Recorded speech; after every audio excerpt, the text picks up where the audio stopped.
disappearance of Russell Bohling.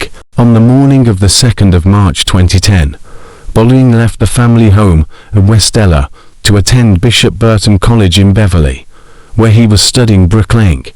It is not known if he actually attended college that day, but his Renault Clio was found 45 miles, 72 kilometers away at Bempton Cliffs, near to a former Royal Air Force bunker at Bempton on the East Yorkshire coast.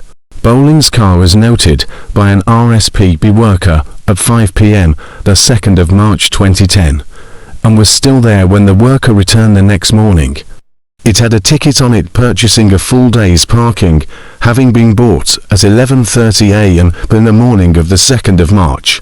In the initial searches of the area, the former RAF bunker was checked for a living human only, something that Bohling's family would go on to criticize.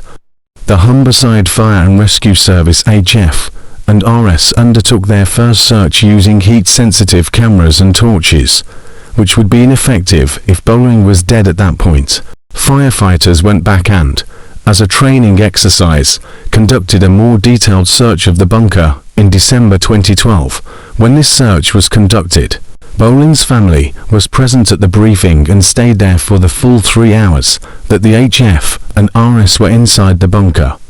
This search cost the family £1,200 for the bunker's concrete to be opened up. It had been sealed because of illegal use. Searches were also undertaken on land around the bunker and Bempton Cliffs, which is a known suicide spot. The Coast Guard also helped by searching at sea and from the air. Bohling's family later started court proceedings regarding the thoroughness of the search, but the case was thrown out when the recorder presiding over the case said that it was not up to the courts to determine whether or not an investigation had been handled well. Searches were also carried out at the Bohling family's holiday home, Ravenscar in North Yorkshire. 2 years after Bohling's disappearance, his family found his best pair of training shoes at the holiday home, which they are convinced he was wearing on the day he disappeared. Police were eager to determine what Bohling's movements were 3 days before his disappearance. He had left home and returned without informing anyone of where he had been or what he had done. Investigations later established that he had visited York, Bradford and Bridlington, but no indication of why or what he did there. It emerged that Bohling had logged on to an RAF Bempton website at 7:30 a.m. on the morning that he disappeared, and had also looked at a webpage about Ravenscar. His father indicated that his son had been interested in the erotic and satanic artwork that had been left on the bunker walls by a cult in the 1970s. Well after the bunker had been closed, Bohling had kept the information on the drawings on a USB stick, which did not match that of his computer and those at his college.